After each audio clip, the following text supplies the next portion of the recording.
Today on the newscast, Israel strikes Hezbollah targets in Syria. A Russian green light? Plus, the Sudan military coup. What are the implications for Israel and the region? Get all the breaking details next.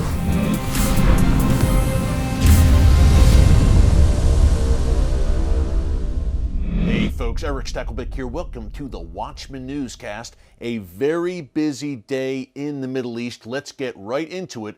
Overnight, this morning, Monday, October 25th, Israeli helicopters reportedly struck Hezbollah targets in southern Syria along the Israel-Syria border. Now, the strikes went down in the Syrian town of Coup. It's on the Syrian side of the Golan Heights, and reportedly, according to Syrian media sources, 2 Hezbollah watchtowers were among the 3 targets hit in these Israeli airstrikes. Now, no casualties were reported, but there was significant damage to this Hezbollah military infrastructure in Coup. Again, a stone's throw from the Israeli side of the Golan Heights. Folks, I have stood there many times on the Israeli side and looked out at Coup in days past, not so distant past, as a matter of fact. During the height of the Syrian civil war, you could stand on the Israeli side of the Golan Heights and see plumes of smoke coming from Coup and hear explosions and gunfire, as well as various jihadi forces were battling it out there, again, very close to the Israeli border. Well, Hezbollah has now set up shop in Coup with the support of the Syrian military and the Assad regime, and what they want to do, and we've talked about it many times here in the newscast, Hezbollah and their patron, the Iranian regime, want to set up basically a beachhead, a forward base on the Syrian border from which they can launch attacks against Israel. They want to duplicate what they have done in southern Lebanon, where Hezbollah, of course, has some 150,000 rockets and missiles pointed at every inch of Israel.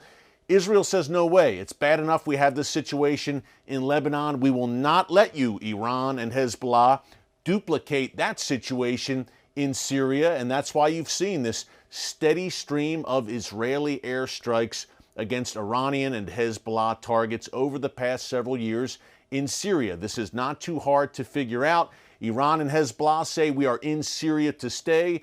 Israel says we won't let you do it. This is an existential threat to our country. So the two sides are on a collision course, and that's one major reason why Israeli Prime Minister Naftali Bennett visited Russia last Friday and met with Vladimir Putin. We discussed it on the Friday, October 22nd newscast. You can check it out here in our archives. We went in depth into their meeting. One big takeaway, which relates to the airstrikes last night that we're talking about in Syria, is that Naftali Bennett and his team reportedly went away from this meeting with Vladimir Putin believing that Israel has a continued green light to carry out operations against Iran and Syria. That was the big question. Iran in Syria, I should say. That was the big question going into the Bennett-Putin meeting, because in the run-up, folks, over the past several weeks, really the past few months, since July at least, we've heard a lot of rumblings that Russia was growing increasingly impatient with Israeli airstrikes against Russia's allies, the Assad regime, Hezbollah, and Iran inside Syria and under the Russian military's noses, no less. Remember, Russian forces have been in Syria since September 2015.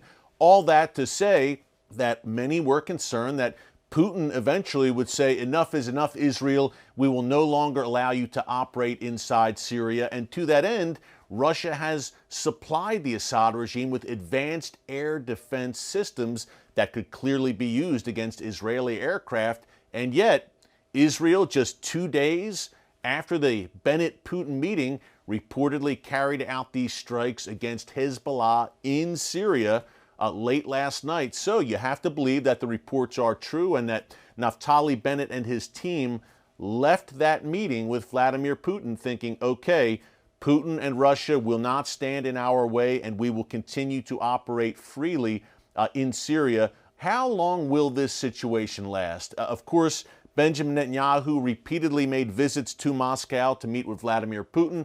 Now Naftali Bennett visited Putin at his private residents on the Black Sea and Sochi, and he wants to keep that relationship close and an open line of communication as well, a deconfliction line, they would call it, between Israel and Russia to make sure there are no mistakes in Syria.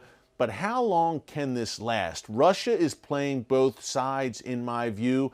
Hey, you can tell a lot about a guy by the company he keeps, and Russia, the company they keep in Syria, is Hezbollah, the Iranian regime, and the Assad regime, terrorist entities and sworn enemies of Israel, one and all. So you would think eventually this is going to come to a head and Russia is going to have to pick a side, because the showdown is coming, folks, and we've talked about it frequently here on the Watchman Newscast. I've called it the Great Northern War, pitting Israel against Hezbollah and Iran in Lebanon and Syria. Eventually, Russia, in my view, when the shooting starts, is going to have to pick a side. And what will they do if Israel is hitting Russian allies like Iran and Hezbollah hard under Russia's noses in Syria? What will Russia do? How will they respond? So that remains to be seen. Hey, last bit of news to leave you with. Sudan. Now, this is a major story. A military coup today. Again, I told you, a very busy day in the Middle East, North Africa region. Sudan, a military coup. The interim government there has reportedly been overthrown. The military has taken over. A state of emergency was declared, and the prime minister, the interim prime minister, Abdullah Hamdok, has apparently been placed under house arrest, and a Sudanese general by the name of Abdel Fattah Burhan is now in charge and calling the shots in Khartoum. What does this mean for Sudan's international agreements, in particular the Abraham Accords agreement that Sudan signed with Israel last year? Now, Burhan is saying that the new military regime will honor all of Sudan's international agreements. You would presume that includes the Abraham Accords, but it was a very divisive agreement last year when it was signed between Sudan and Israel. Not everyone was on board in Sudan with making peace with Israel. And if you look at the track record of Sudan, that is not surprising. Sudan was firmly in the Iran-Hamas camp for many years under the leadership of the Muslim Brotherhood dictator Omar Bashir. Now, Bashir was overthrown in 2019. We had the interim government under Abdullah Hamdok come into power, which made peace with Israel. But now you have the military coup, and what happens next with Sudan? Do they remain on the course they were on, where they were opening up to the West, even making peace with Israel, trying to have better relations with the United States? They were removed from the U.S. state sponsor of terrorism list not too long ago. Do they stay on that course, or do they go in a different direction? Again, a pivotal nation. Things are gearing up rapidly, folks. The prophetic chess pieces continue to move on the board, and we are watching it very closely for you right here on the Watchman Newscast. And we know no matter what happens, no matter who is in charge in whatever country around the world, we know that God Almighty is the ultimate authority, and He still sits on the throne.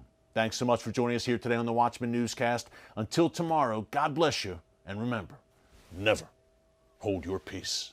Hey everyone, thanks for checking out the Watchman Newscast. If you enjoyed this episode and want to see more, make sure you go ahead and hit the like button, click subscribe, and tap the bell icon to turn on notifications for new Watchman Newscast episodes every weekday.